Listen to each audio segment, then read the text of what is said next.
What's up, Barnhill family? Welcome back to the channel. Yo, yo. So, Nick, I think Jose Aldo is kind of holding out on us a little bit. I think he's found the fountain of youth and just hasn't told anybody. Yeah, he's got a secret, and I would love to know it because man, that guy looks like $1 million.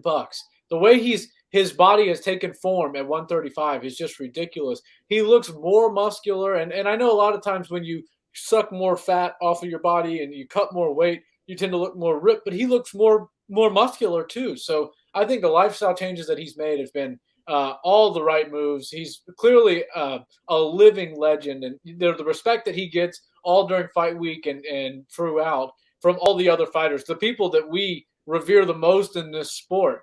You know, the Michael Chiesas, the Cyril Gons, all these people, everybody that was on the card throws major respect in Jose Aldo's direction, and rightfully so. He is such a legend, and every time he steps in the octagon, no matter what, he's going to put on a ridiculous performance like he did last night. And it's like a defying of age and defying of, gravity and all this stuff. I don't even know where to begin, but I was blown away by that performance. Yeah, me too. I mean, his Muay Thai looked as sharp and quick as ever. I don't think there was a single low kick that Pedro Munhoz threw that wasn't checked. I mean, his comfortability in that Muay Thai cadence and that range is just unmatched in the 135 division. Maybe only slightly bested by the champion in Peter Yan. And boy, wouldn't that be a great fight to see again. But I think that Jose is really demonstrating that the lifestyle changes that you make can yield results even in later years of your life, but you have to do them right. We know Jose Aldo loves his hamburgers. He's got 6 or 7 hamburger locations down there in Brazil, and he kind of beefed up. But if you look at his frame, he actually is not a big guy. And even though he does look emaciated sometimes for the weigh-ins, when it comes time for fight night, he looks very filled out. He looks lean, but he still looks strong and muscular. I was very impressed. I thought his shots to the body were devastating. You almost never see anybody quick enough to throw 2 hooks to the body without getting touched in the face with something, because you're basically taking both of your hands that should be up defending, one punching, one defending, and throw both of them to the body and then get out of range before he gets hit. I thought that was great. I thought his leg kicks were phenomenal, and his boxing has really come a long way. His straight punches were landing on target frequently and in devastating fashion last night. Yeah, he was looking super sharp. It's crazy to think that Jose Aldo is still competing in co-main event slots, winning fights decisively, just whooping up on the top tier fighters in all of the UFC, and he's doing it now mostly with his hands. Of course, he is still throwing kicks in, and he's the body language that he uses and everything. The setups are MMA based, but man, he's throwing straight ones and twos down the pipe, throwing in some body hooks and uppercuts, whatnot. But other than that, he's keeping it super basic. He'll throw some kicks in here and there. But when the stats came up about midway through round 2, I think he had only thrown like 1 leg kick. And the Jose Aldo of old, he used to chase you down with leg kicks, and he would break people just with their leg kicks. So I was really impressed with that, to see somebody come in and use less weapons than he used to, but use the ones he's got probably better than anybody else.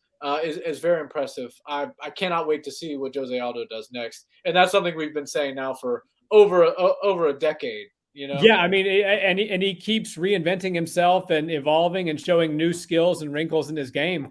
As you said, he would have run you out of the building with leg kicks if it was the Jose of old. Yep. And then also the knockout loss to Conor McGregor, he kind of lost his cool and went chasing a little bit.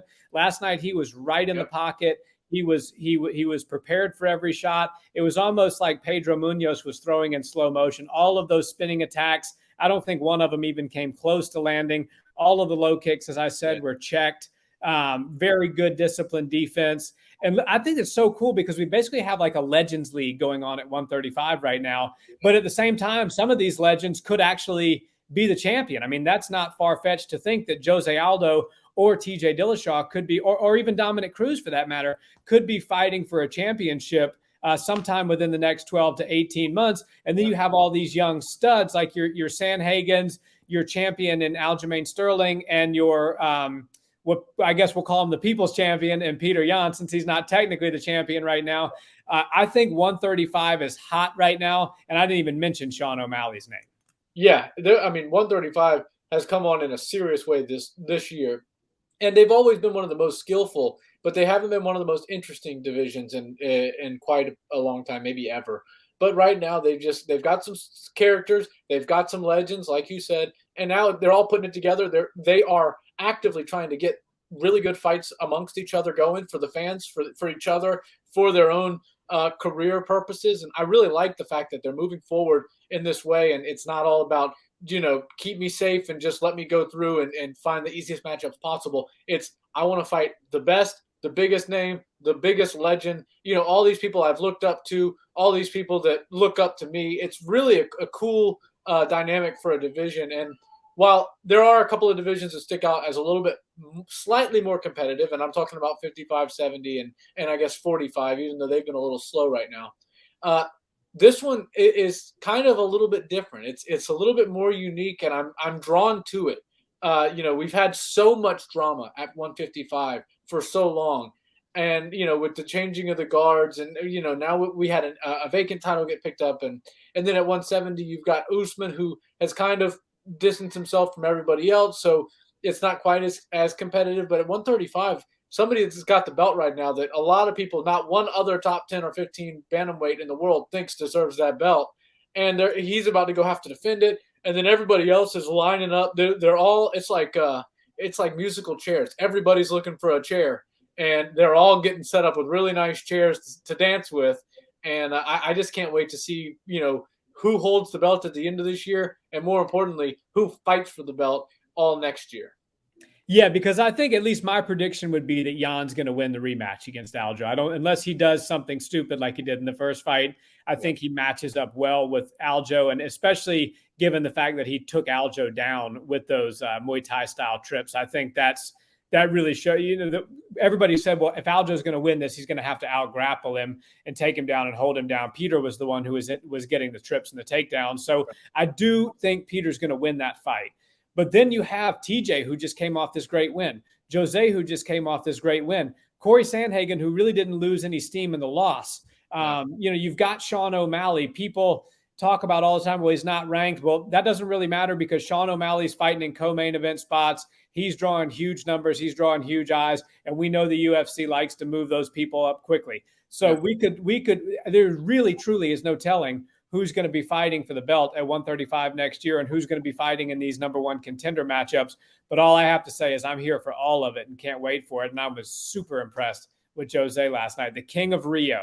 Yeah, and if somebody said Jose Aldo gets the next title shot, I don't think one bantamweight or anybody else that watches the sport would get angry or say that's unfair or unreasonable. Jose Aldo is a stud, a legend. He has won some really hard fights, and he's looked damn good doing it. I'd love to see him get a title fight. He called out TJ Dillashaw, and he's waiting for a title shot, which he should do. I think he's rightfully next in line. And I think that there's probably a few more fights at the very, very top of 135 that Jose Aldo could have that would favor him to win. And if he wins those, he becomes undeniable. Even though he's 34 years old and has touched the top of the mountain multiple times in multiple organizations, I do still think there's a place for Jose Aldo to be the champion of the bantamweight division in the UFC. And that would be incredible. I mean, you're talking about GOAT conversation at that point. For sure. With somebody who's the 145 king and then in his mid to late 30s goes down and becomes the 135 king. Yeah. Somebody who's been doing, there's amazing things done in MMA like an unblemished record like Khabib. But then to me, somebody who can be dominant for a decade, be a champion for a decade, or be fighting in relevant and championship fight discussions for over a decade through multiple organizations, that fighter would have to be in the GOAT conversation. So I think that Jose is going to try to solidify himself as truly one of the greatest of all time by getting this bantamweight strap. Now, he's got a lot of killers to go through before he gets there, but I certainly think that he should be given the chance to fight for a number one contenders match after that performance last night. For sure. Bona fide Hall of Famer, absolute legend. You got people like Conor McGregor tweeting how much of a legend Jose Aldo is, which is super cool to see. They had some seriously bad blood at one point. One thing, side note, I would love to see Conor McGregor take a page out of Jose Aldo's book for, reinventing yourself and resetting your career. who knows if that's going to happen? That's a story for another podcast. But we will talk about that one day because José Aldo is looks better than ever, and I can't wait to see what he does next. That's for sure. Well, guys, thanks so much for watching this video. If you've enjoyed the content, a like, comment, and subscribe is much appreciated. And if you listen to audio podcasts, check us out there as well. And until the next video, guys, have a wonderful day. Peace.